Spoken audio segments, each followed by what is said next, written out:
penalty area, gets there, but it deflects away and is cleared by Crystal Palace. Only as far as Bruno Fernandes on the right-hand side. Bends one in. Šeško! He's done it again! Big Ben at the scoreboard end! 6 goals, 7 games. Benjamin Šeško is inevitable. 2-1 United. Sensational header. Just look at that movement. Wow.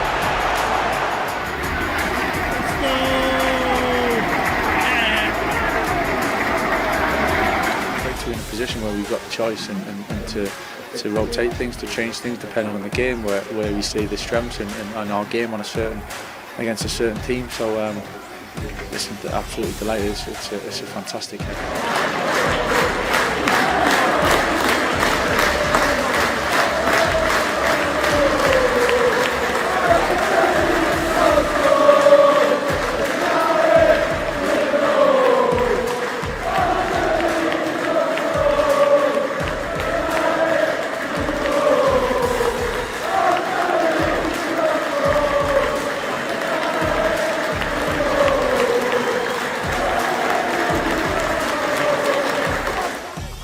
Kalau ada 9 nyawa, mau samamu saja semuanya.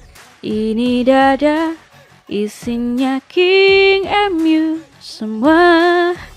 Assalamualaikum, 3 besar klasemen Premier League. King MU sudah datang. Bulan Maret ini kayaknya emang diciptakan untuk King MU ya. Bulan 3 dapat 3 poin, naik ke peringkat 3, terus digendong mas-mas nomor punggung 30. Kok bisa pas banget sih guys? Ya, Manchester United kembali mengguncang sosial media dengan kemenangan atas Crystal Palace. Bruno Fernandes dan Benjamin Šeško membuat publik Old Trafford tersenyum bahagia. Izin, King MU masih belum kalah sama sekali di tahun 2026. Meski begitu, di pertandingan ini Setan Merah masih punya satu masalah yang bikin Michael Carrick pusing. Kira-kira apa tuh guys? Apakah pelatih interim King MU ini bisa memperbaiki hal tersebut? Tonton video ini sampai selesai ya. Assalamualaikum, 3 besar Premier League. Tolong dong bilangin ke Presiden Prabowo Subianto, ajak King MU ke Timur Tengah. Karena cuma kekuatan King MU yang bisa menengahi perang Iran versus Amerika Serikat dan Israel. Halo Donald Trump, King MU butuh lawan sepadan nih. Premier League mulai kurang menantang gak sih? Oh iya, teman-teman muslim yang hari ini puasa, tadi sahurnya pakai apa nih? Kalau King MU kayaknya nggak perlu sahur lah ya. Soalnya udah kenyang sama asupan kemenangan. 3 poin manis kembali didapatkan Manchester United di pekan 28 Premier League.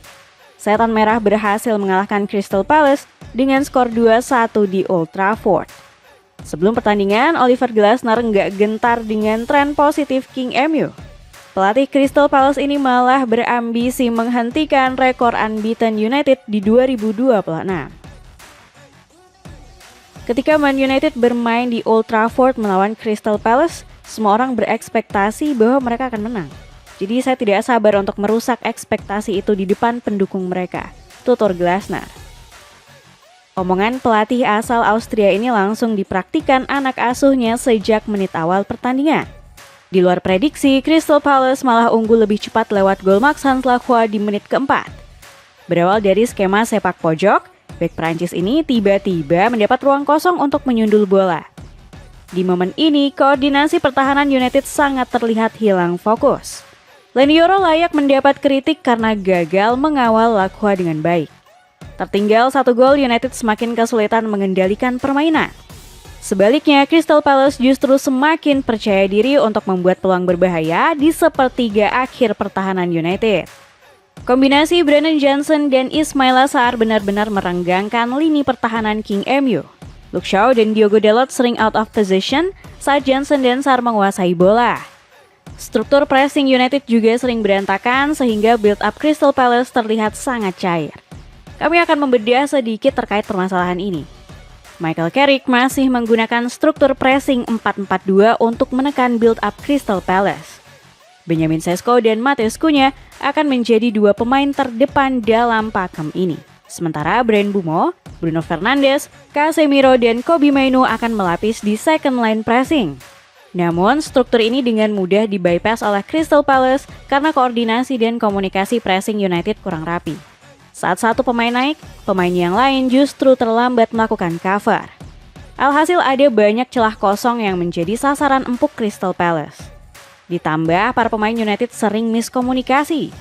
Bisa kita lihat di momen ini, Šeško dan Mainoo secara bersamaan melakukan pressing saat Chris Richards menguasai bola. Alhasil ada lubang menganga di belakang second line pressing United.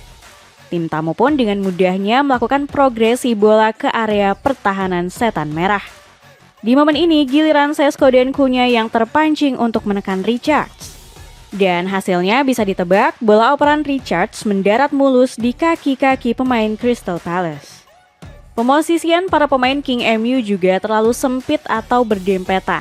Alhasil saat United menguasai bola, Crystal Palace bisa dengan mudah menutup jalur progresi dengan mengarahkan umpan-umpan para pemain setan merah ke sisi sayap.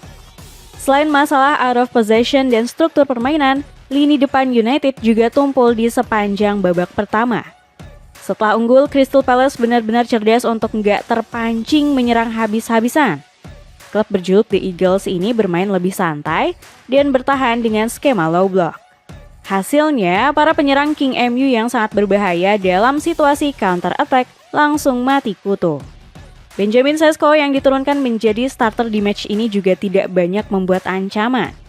Benji, sapaan akrab Šeško, bahkan cuma mencatat 7 kali sentuhan di 45 menit pertama. Fans King MU langsung banyak yang ragu tuh. Mereka merasa Šeško memang belum layak untuk menjadi starter di posisi ujung tombak. Kalau menurut kami, Šeško tampil underperform di babak pertama disebabkan karena dua faktor. Pertama, striker asal Slovenia ini harus menghadapi skema 3 back dari Crystal Palace. Glasner menurunkan Richards, Lacroix, dan JD Canford untuk mengawal pertahanan. Kedua, kenapa Šeško kayak nggak bermain di babak pertama karena kurang mendapat suplai bola dari rekan-rekannya. Setelah babak pertama berakhir dengan skor 0-1 untuk Crystal Palace, Carrick membuat beberapa perubahan vital. Di antaranya meminta Cunha stay di area sayap kiri untuk menjaga kelebaran.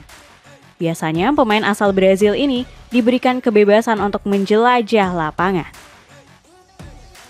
Namun di babak kedua, Cunha lebih disiplin untuk tetap beroperasi di sisi kiri.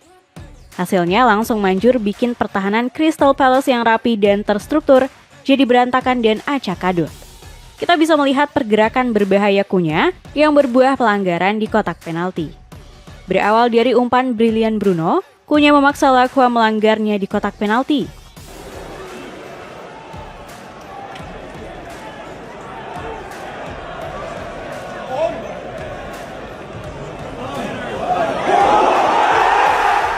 King MU pun bisa gosok voucher plus makin diuntungkan karena Lacroix mendapat kartu merah.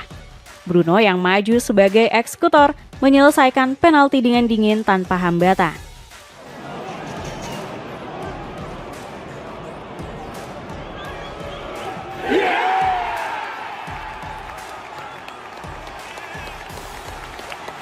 Aura comeback mulai tercium semerbak di Old Trafford dan benar saja gol kemenangan itu pun akhirnya tiba.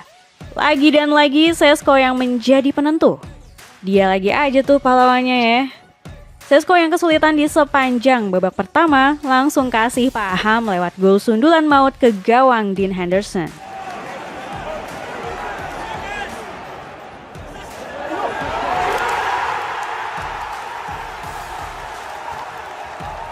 Apresiasi tinggi untuk Bruno dengan assist cantiknya yang mewah. Di match ini, Bruno adalah nyawa bagi permainan King MU yang sempat kesulitan. Saat rekan-rekannya underperform, sang Magnifico menjadi bintang yang membangkitkan aura remontada King MU. Aslinya sih King MU bisa pesta gol di pertandingan ini. Namun sayangnya, performa Dean Henderson terlalu gacor di bawah mister gawang Crystal Palace. Dino, sapaan akrab Henderson, sempat pamer refleks super kilat saat menepis sepakan jarak dekat Casemiro. Gimana nih fans King MU? Apa Dino dipulangin ke Old Trafford aja ya? Kira-kira kalau Henderson bisa didatangkan United lagi, dia bakal jadi nomor 1 atau backupnya Sean Lamans? Nanti bisa ditukar sama pria Kamerun itu tuh. Dengar-dengar katanya beliau mau balik ke Old Trafford di musim panas nanti.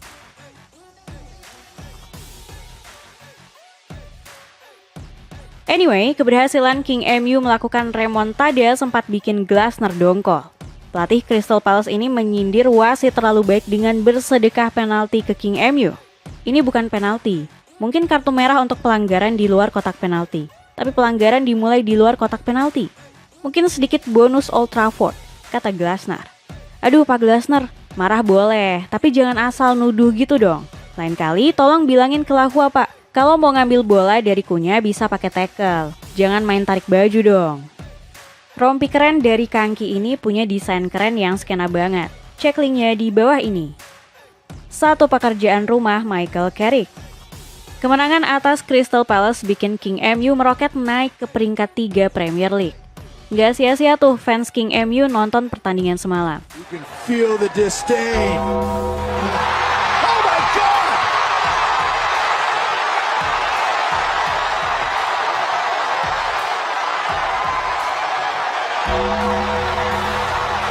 The dead man! What?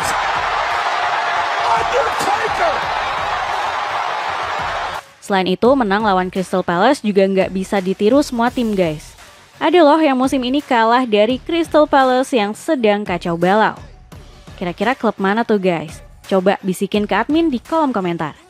Kata seorang dokter yang bijak Bestari, boleh begadang, asal timnya jago. Mungkin kalimatnya bisa direvisi jadi boleh begadang, asal timnya itu King MU. Ngomong-ngomong soal dokter, tadi Mimin pergi ke rumah sakit guys. Terus ada pasien yang punya gejala penyakit aneh. Pas ditanya sama dokter apa keluhannya, dia bilang nggak bisa menahan kesombongan saat King MU menang dok. Waduh, repot ya kalau penyakitnya begitu. Cuma wajar sih guys kalau fans King MU ngomong begini. Abisnya tim mereka sudah unbeaten dalam 10 pertandingan terakhir di Premier League. King MU sekarang menjadi klub Premier League dengan rekor unbeaten terpanjang di musim ini. Meski begitu, The Red Devils asuhan Michael Carrick masih punya sederet pekerjaan rumah nih. Kalau dari tadi kita puji tinggi terus, kali ini kita coba kasih evaluasi kali ya buat Pak Carrick. Seperti yang sudah kami jelaskan, United punya masalah besar di struktur out of position atau saat tidak menguasai bola.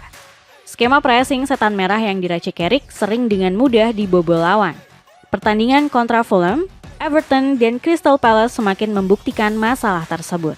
Selain itu, The Red Devils juga butuh sosok progresor bola di lini tengah. Para gelandang King MU tidak ada yang bisa menjalankan peran sebagai pengalir bola, terutama umpan-umpan progresif dari kedalaman. Kalau ditanya gelandang seperti apa yang dibutuhkan United saat ini, ya pemain dengan arketipe mirip Toni Kroos atau Andrea Pirlo yang bisa mengalirkan bola dengan cepat dan presisi. Di skema Carrick, tugas ini coba diserahkan kepada Kobbie Mainoo. Sayangnya, jebolan Carrington ini terlihat lebih sering mendelay bola ketimbang melakukan progresi ke depan. Cara main Mainoo yang kalem dan simpel mungkin sangat dibutuhkan saat pertandingan sedang chaos. Disitulah ketenangan Mainoo bakal menjadi penyelamat United. Namun saat pertandingan butuh tempo yang lebih cepat demi membongkar pressing lawan, Mainoo masih sering kesulitan menjalankan peran sebagai pengalir bola. Kira-kira siapa nih gelandang baru yang bisa membereskan masalah ini? Kalau kalian jadi manajemen King MU, mau datengin siapa di musim panas nanti? Dapatkan jaket bomber hangat super tebal dengan desain kece seharga 100 ribuan aja. Cek linknya di bawah ini. Dengan kemenangan brilian atas Crystal Palace, akankah King MU bisa terus konsisten di 3 besar Premier League?